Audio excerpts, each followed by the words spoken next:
Hello, everyone. Welcome. Thanks for joining our diagnostic training session today. Now, what you're about to see is a pre-recorded training session we did over in the United States. But be assured that a lot of the material that we cover is really applicable to any automotive application. So just be aware that yes, it is a lot of North American vehicles, but a lot of the same principles apply over in the UK as well. Now, if you have any questions, if you're watching this during the premiere, you can just leave it in the chat. We'll be monitoring that. And if you're watching this after the premiere, then just feel free to leave a comment underneath the video, and we'll get to those as we can as well. So my name is Jason Gabrenas. I'm one of Snap-on Diagnostics technical trainers. I've been in the training department since 2013, traveling around North America, helping techs and shop owners get the most out of their diagnostic equipment. Before I did that, it was a couple years as a diagnostic sales rep at Snap-on, so I had a group of about 30 different franchisees I worked with, as well as the shops that they service, in order to help everyone get the most out of their diagnostic needs. Then before I did that, it was 8 years at Subaru, so I worked in a dealership, and over time, I guess, I just became that default diag guy in the shop. So I always ended up having the drivability problems, the intermittent problems, the weird wiring problems that would show up on those cars. And that's really where I cut my diagnostic teeth, was trying to figure out all those weird head scratcher type cars that had come into my bay. Then before that, a bunch of other miscellaneous wrenching jobs. Been a little over 25 years under hood experience for me. So our topic today is we are continuing our OEM-specific ADAS training, and this week it is Honda/Acura. So we're going to talk a little bit about what makes them unique and what some similar stuff to other folks in the industry as well. It's kind of an all over the board type of. So much like any other manufacturer out there nowadays, they use radar, they use cameras, they use ultrasonic sensors. They have things such as adaptive cruise control, blind spot monitoring, front and rear cross traffic alert, front view cameras, rear view cameras, 360 view cameras. They also have one that is unique to Honda, and that is their lane watch system. And we'll talk about that in a minute. And then ultrasonic sensors for park assist, of course. So when it comes to lane watch, this was kind of their early entry into checking your blind spot, right? So instead of nowadays, I think they're pretty much well transitioned to the usual radar that everybody else uses. But they had this lane watch system. It was only in the passenger side mirror, and it was just a rear-facing camera that gives you an 80-degree field of view in your blind spot up on your dashboard there, right? So, so you don't have somebody hanging out in your blind spot and you turn into them, which is, like we said, now pretty much like other manufacturers, and what they do with radar, and other manufacturers will do with radar, or maybe they'll use their 360 cameras or something like that to look out the back. So I think that's kind of fallen by the wayside at this point, but there are a couple cars we're going to talk about, and they're not that old, that still use that system. So we'll talk about that here as we go. So first vehicle up for our case studies today is going to be a 2019 CRV.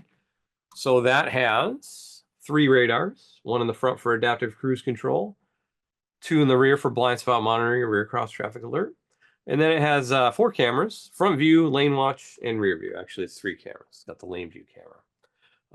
So it has cameras for that. So the front camera, that's your usual kind of up top there, the up in the windshield area, right? Multi-purpose camera can be used for multiple things. They actually use it for lane departure. They also use it for forward collision mitigation, braking sort of thing. As far as the scan tool is concerned, on this one, it's all would be listed under integrated driver support system, and then it just kind of branches off from there, the different functions. On my simulator software that I have, I can't go any further than this. It won't show any of the actual functions until you actually go into and hook up to a vehicle, because then it interrogates the vehicle and see what's equipped on it. Anyway, I was able to go into ShopKey, though, and look up the procedures for a few different things. So the outside view camera, this is how you would do a static recalibration for it. So it says take a string, measure this and that, make a couple other measurements, lay some chalk lines down, make some other measurements, and then you're going to break out your targets. Now, remember what these targets look like, because the next one we're going to see, it's a little bit different. They're only 2 years different between the vehicles, so I don't know what changed between them, but this one uses 2 targets. You got to make sure they're level and plumb and all that. And then you would go through and go into the scan tool, and then go into the relearn procedure for the static procedure. It would fire the cameras at it, and then that's how it would adjust itself. Front radar, pretty much what we're going to see on any of these vehicles is you have to do the vertical adjustment first, and that is manual adjustment, and then the horizontal adjustment you would use a scan tool to help you with. So on this vehicle, the radar is below the emblem, kind of in the middle of this grill area down there. If the cover is damaged or cracked, replace the cover and inspect the assembly. You do your measurements, and then there is also a target that needs to be put into place. So it's one of those triangle targets that we see. And this is just kind of lining it up along the bottom of the radar there, so the waves bounce where they need to bounce.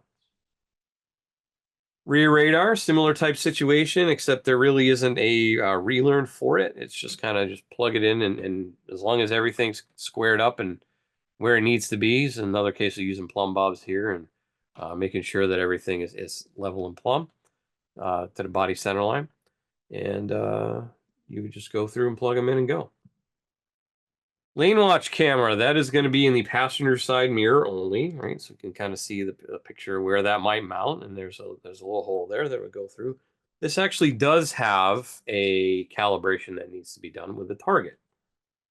So a lane watch camera must be aimed after one or more of the following procedures. So removal or replacement, power mirror removal replacement, side door panel removal replacement, side door panel body repair, position adjustment, etc. So if I adjust the hinges, I take the mirror off for some other reason, and I put it back on, and I need to re-aim this. So you need to install the aiming target on the passenger side, about 4.5 meters back, or 14.8 feet. And then you're going to need a tape measure, felt tip pen, tape, and string. Should be on a wide open area to avoid any reflection from objects that could affect the alignment procedure. Make sure you have at least the following amount of space around the vehicle, 6.5 meters by 3.5 meters, or 21 by 11 feet. So once you have all that set up, you put this where it tells you to put it on the rack there in the assembly, and that is the aiming target. And then you actually, on this one, complete the aiming using the touchscreen on the vehicle. So you put, as long as the target's there, you use the touchscreen to put it in the aiming process. We're going to see that on the next vehicle. 2017 Civic is next. Like I said, they're pretty close in year, only 2 years different, but some differences in how they program. So there's one radar on this one for adaptive cruise control and collision mitigating braking. 3 cameras, front view, rear view, and lane watch, and then 8 ultrasonic sensors for park assist, 4 in front, 4 in the rear.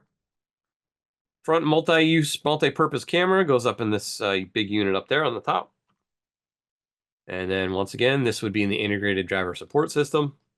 There's also blind spot information and possibly some parking sensor depending on the vehicle. Remember how I said look at those targets? There were 2 targets on the CRV to do the camera. Well, on this Civic, it is three targets, evenly spaced. We got a left, center, and a right. And then you'd have to go through the procedure as directed using the scan tool. It's also nice they give you a, if the camera aiming fails, here's what to do. So it might throw some codes, or it might just be a function failure. Position of 3 targets are not correct, with distance, height, and distance required between the targets not equal. It'll tell you all of this on the tool.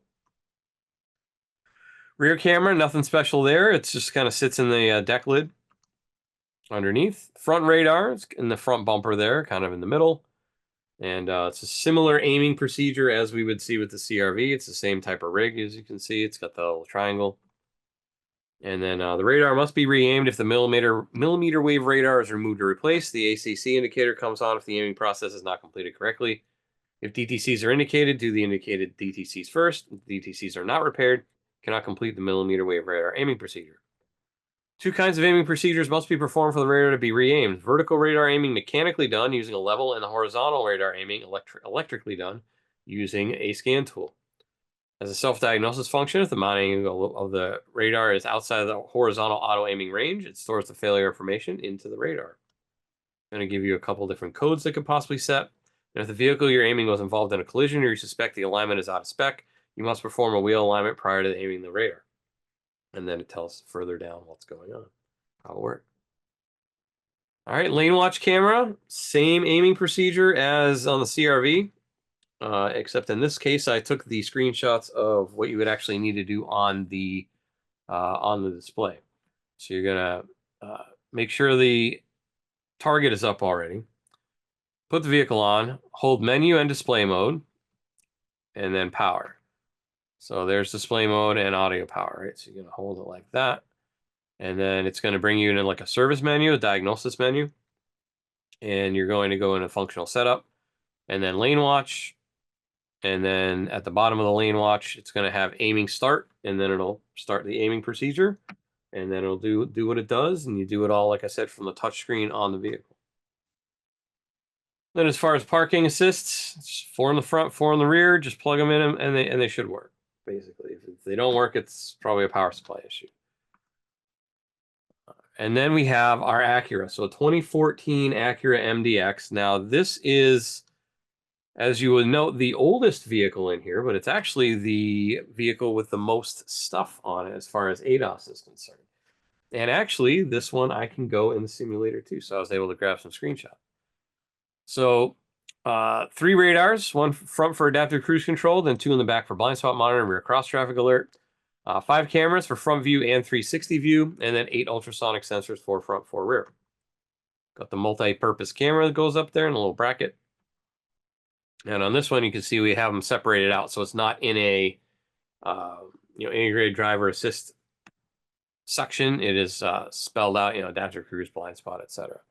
So forward collision warning and lane departure warning, kind of all together. And there is a functional test for that. And dynamic camera aiming. So this is a drive down the road type camera aiming. So the aiming procedure is done on the road. Camera uses lane lines to calibrate the aiming while the vehicle is in motion. Aiming is necessary anytime the camera or windshield are removed or replaced. Do the surface calibration on a flat and straight road that has several lanes where you can drive at least 25 miles an hour. You must complete the aiming procedure within 10 minutes.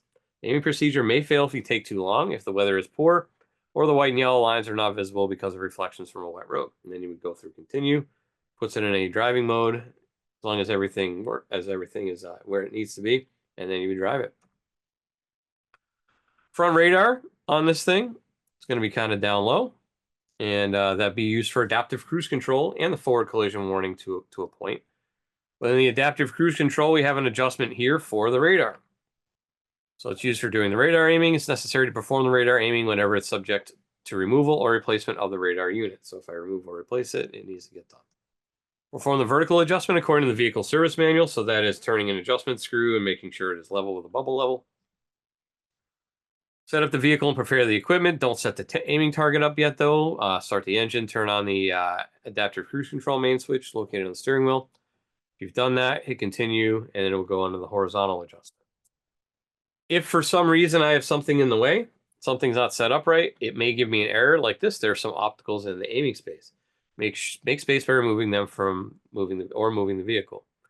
Within an aiming space, if there are some reflectors, such as a wall, other vehicles, or toolbox, steel frame, the aiming cannot be performed correctly. You can continue aiming until there is not any reflector in the aiming space. If the screen appears repeatedly, the location in which you're trying to perform the radar aiming is not suitable. Please find a new location with enough open space to begin the procedure again. Do you want to continue? And you can hit yes or no. Lane keep assist camera, that's going to be the high up camera. It's functional test for that. And in this case, we have a dynamic or a static camera aiming. So a dynamic camera aiming would be the driving it down the road, and the static would be with the targets stationary in the bay. Rear radar, that's going to connect in the back, of course, and then we have blind spot information in there, which would allow you to do whatever you might need to do. I don't even think there's really a setup for it, but it would give you maybe some codes and data. And then 360 camera, this is the one showing in the front grille. So there's the Acura logo right there, and then there's a little hole for it down there underneath. And that'd be considered the multi-view camera system. And then there is an adjustment there. And that's the one where you can actually transfer the data from the old unit to the new unit, right? So if I'm replacing the actual module that does this, aiming the camera work can be omitted if you replace a multi-view camera system control unit. Remove the aiming data from the old unit, right to a brand new unit. So this isn't for the camera, this is for the unit itself. So if I have to replace the actual processing unit, you go in there, and first thing you do is read out data from the original ECU. So what it's going to do is it's going to go in there, it's going to take that data, it's going to copy it to the scan tool. Then I would go in install the new one, and then go to write data in there, and it would write the data.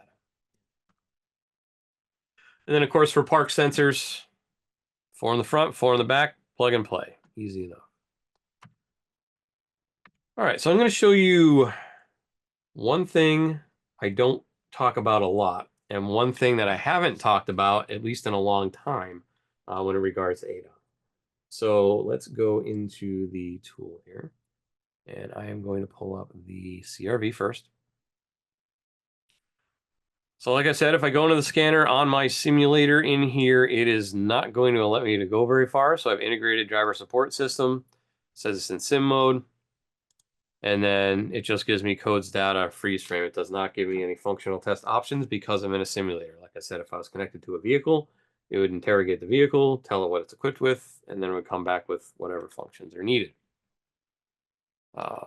But what we do have is guided component tests. A lot of manufacturers that we have guided component tests for the ADAS. So if you have a Snap-on scan tool with the scope and multimeter, it's going to have guided component tests in there.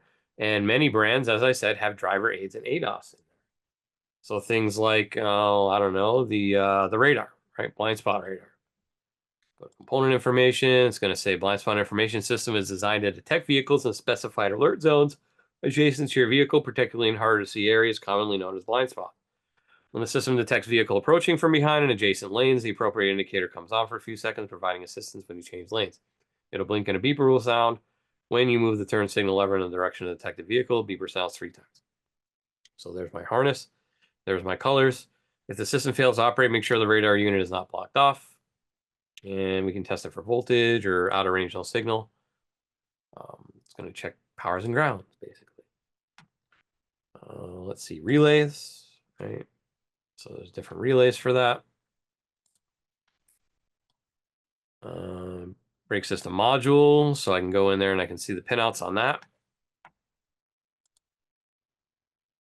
Let's see, adaptive cruise control radar. So there's what that would look like. The connector looks like it's all on CAN pretty much, accessory CAN. Radar sends a burst of radio waves multiple times a second that reflects back to the radar unit. Based on the time that it takes to come back, it can determine the distance by making this measurement many times a second. It can tell if the vehicle in front is getting too closer or moving away.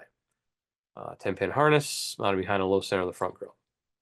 So you can go in there and check your voltages and stuff like that.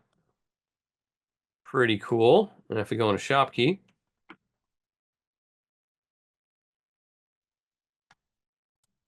go in our ADAS menu, maybe. And then we'll see, let's say we want cruise control, right?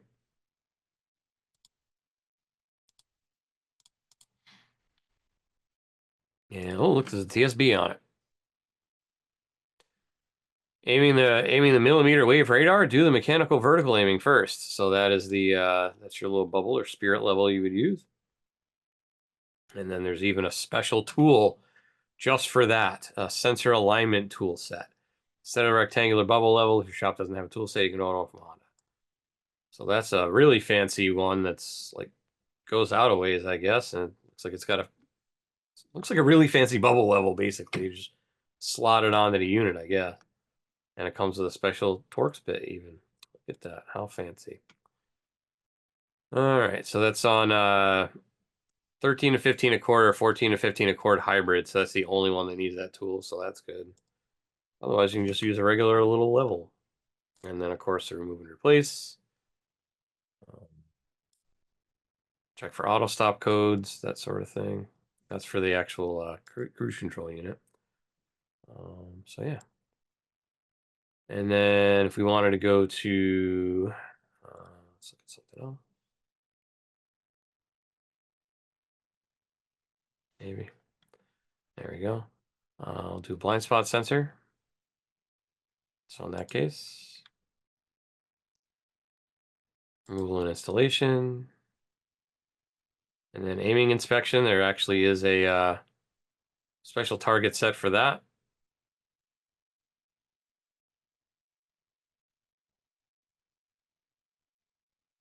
So it's a slightly different target for that, rear radar in this case. Okay, let's go to the Civic.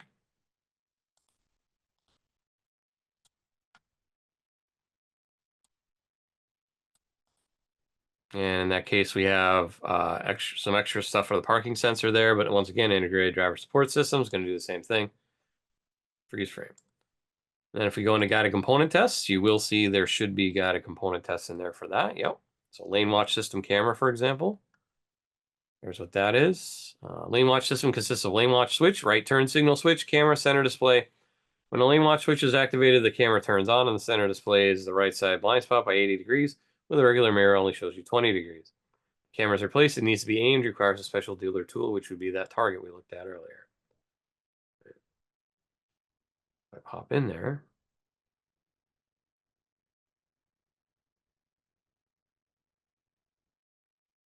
And we should be able to see outside view camera.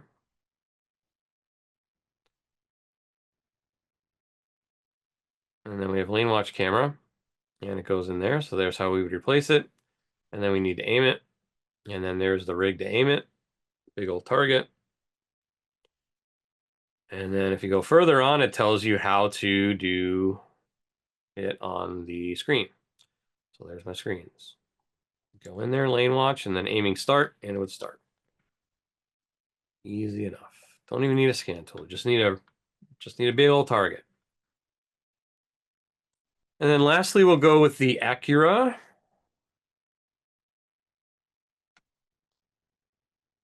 And on this one, like I said, there's multiple things we can go into, like the adaptive cruise control.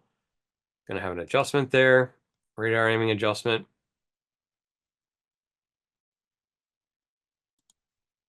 Vertical adjustment first, same thing, like we just said with the bubble level. Turn the vehicle on. Start the engine. It's not going to let me go any further because the engine's not running. And it's going to say there's some obstacle. It's not working. That's correct. All right. Blind spot information is not going to be supported in the simulator. Lane keep assist camera. A functional test for that for a dynamic or a static aiming. So it works either way. Sometimes you have to do both, actually. Dynamic camera aiming. DTC is 11 is not detected. Don't do this. And in that case, it errors out as well.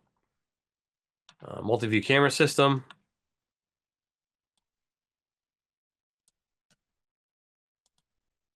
And that's going to have another adjustment there. So that's that camera aiming data transfer.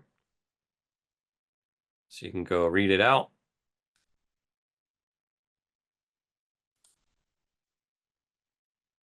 Just going to copy it off the unit.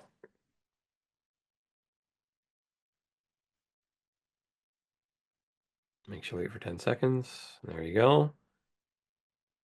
And then you would go back and transfer it. Now, one thing you can't see on the screen, because my head is covering it, but this is one thing I haven't talked about in a very long time, and I should be talking about it a little more than I do.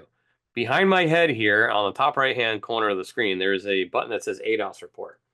Now, it's normally grayed out until I actually go through and do some sort of calibration. So in this case, I did calibration. So I can go into ADAS report, and it is going to give me a report as to what I did. So here's my radar aiming, lane keep assist camera, dynamic camera aiming, and so on and so forth. Whatever I do, it'll just put an additional, say, check the box, right?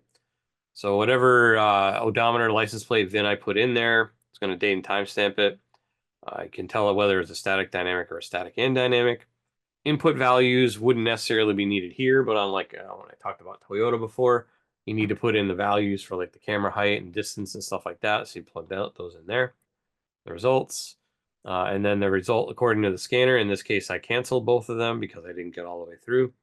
And then you can mark off pass fail, technician's name, signature, cert ID, and whatnot. Now over in North America, not really required at all. Maybe your insurance company might ask for it, but I doubt it. Over in Europe for sure. This is kind of why we added this in here, because they want additional documentation over in Europe. So in order to make sure this doesn't go away, we want to save it. And that's also underneath my head on the top right-hand corner of the screen. So I'll just hit save. It's going to upload it to the cloud. And then it actually saves it down here too. You see, this is the one I did earlier, uploaded to the cloud. This one will be up there in a minute, but you can also open it from here. Oh, there we go. It's uploaded to the cloud now. Let's open it up, and there it is right there. It looks the same. Looks the same. But like I said, I don't talk about that as often as I probably should, because that is a software feature that we have.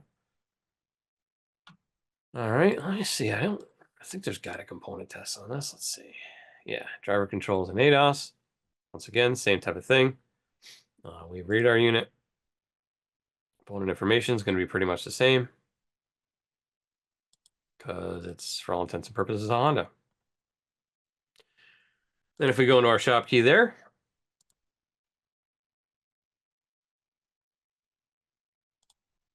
let's make it the fancy one.